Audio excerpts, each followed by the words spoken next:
Halo, selamat pagi. Kembali lagi dalam pembelajaran IPS.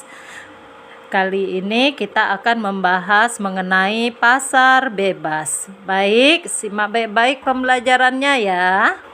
Pasar bebas atau yang biasa kita kenal dengan perdagangan bebas adalah suatu kebijakan di mana pemerintah tidak melakukan diskriminasi terhadap ekspor dan impor.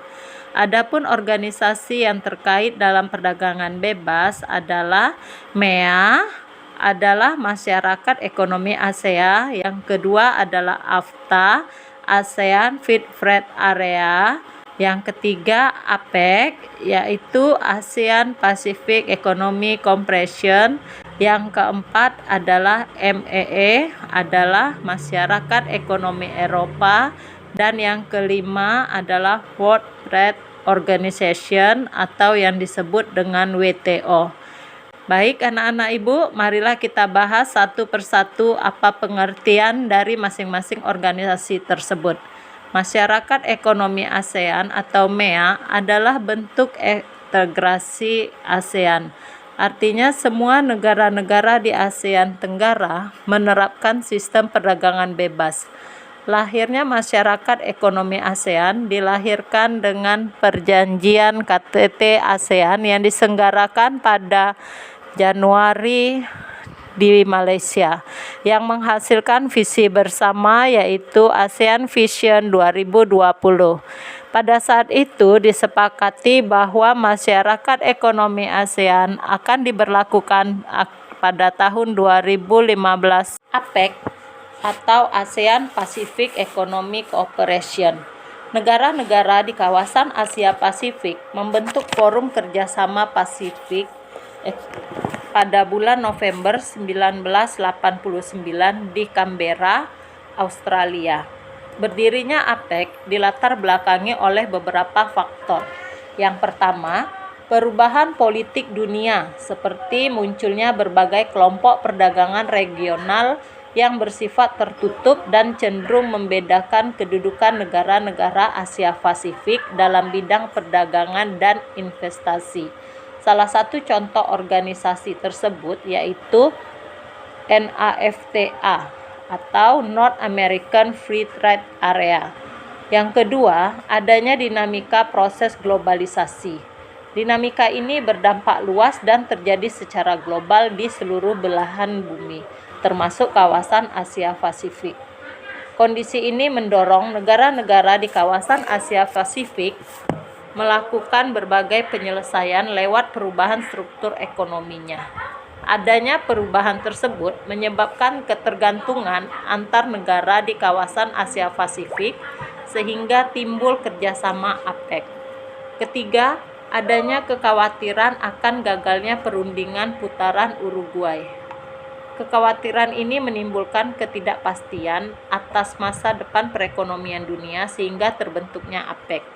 Yang keempat, adanya perubahan besar di bidang politik dan ekonomi yang berlangsung di Uni Soviet dan Eropa Timur. Hingga saat ini, APEC memiliki anggota 21 negara seperti Australia, Amerika Serikat, Brunei Darussalam, Chili, Tiongkok, Filipina, Hong Kong, Indonesia, Jepang, Kanada, Korea Selatan, Malaysia, Meksiko, Peru, Papua Nugini, Rusia, Selandia Baru, Singapura, Taiwan, Thailand, dan Vietnam.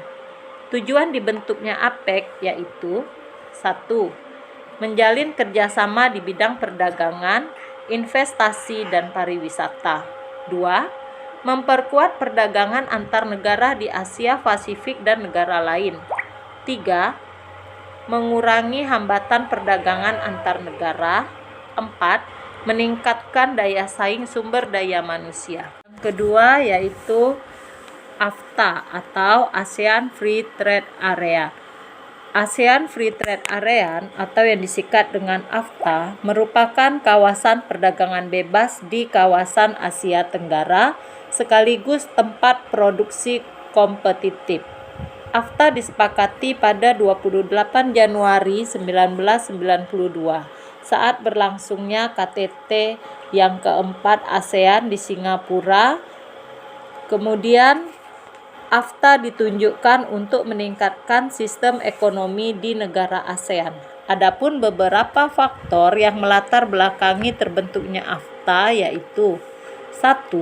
Munculnya isu ekonomi setelah terjadinya ancaman politik dan militer yang sedang dihadapi negara ASEAN yang sudah berakhir dengan Perang Dingin. 2. Adanya sumber daya alam yang minim di Singapura, tetapi memiliki perdagangan yang maju, pesat sehingga dapat dijadikan sumber penghidupan. Ketiga, untuk meningkatkan masuknya investor asing. Kemudian yang terakhir yaitu merupakan langkah untuk menghindari ketertinggalan dari beberapa benua lainnya seperti Eropa dan Amerika. Tujuan pembentukan AFTA adalah meningkatkan daya saing produk ASEAN di pasar global, kemudian menarik investasi asing, dan meningkatkan perdagangan antar negara anggota ASEAN. Adapun konsep AFTA adalah menurunkan tarif perdagangan antar negara ASEAN sehingga biaya ekonomi turun. Tarif barang yang diperdagangkan antara sesama negara ASEAN mengalami penurunan menjadi 0-5%, penghapusan pembatasan kuantitatif dan hambatan non-tarif lainnya.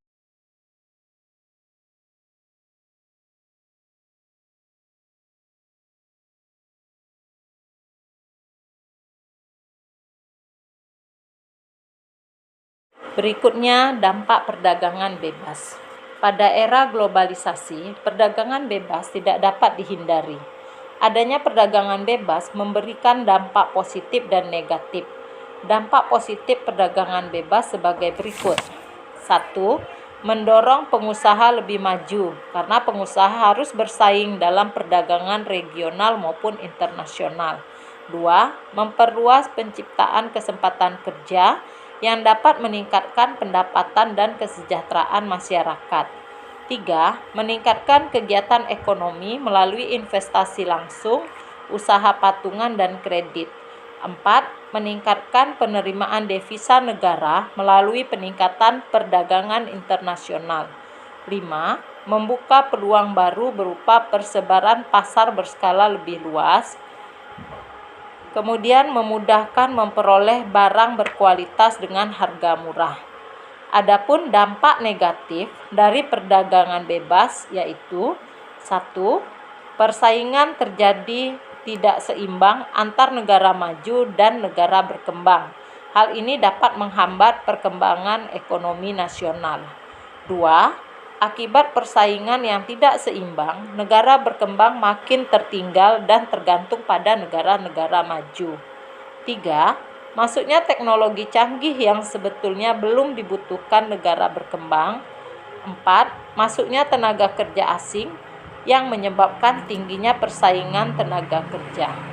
Nah, adanya perdagangan bebas ini membuat Indonesia harus bersiap menghadapi persaingan dalam perdagangan internasional. Oleh sebab itu, masyarakat Indonesia juga harus mampu menyaring dampak negatif dan menerima dampak positif dari perdagangan bebas tersebut. Dengan adanya pasar bebas, diharapkan perekonomian negara Indonesia akan lebih maju. Baik anak-anak Ibu, sampai di sini dulu penjelasan Ibu. Semoga apa yang sudah Ibu jelaskan dapat kamu pahami.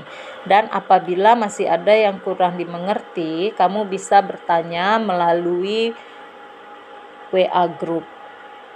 Oke anak-anak Ibu. Nah, tetap patuhi protokol kesehatan dan jangan lupa baca kembali bukunya di rumah. Selamat pagi, sampai ketemu kembali. Salam sehat selalu.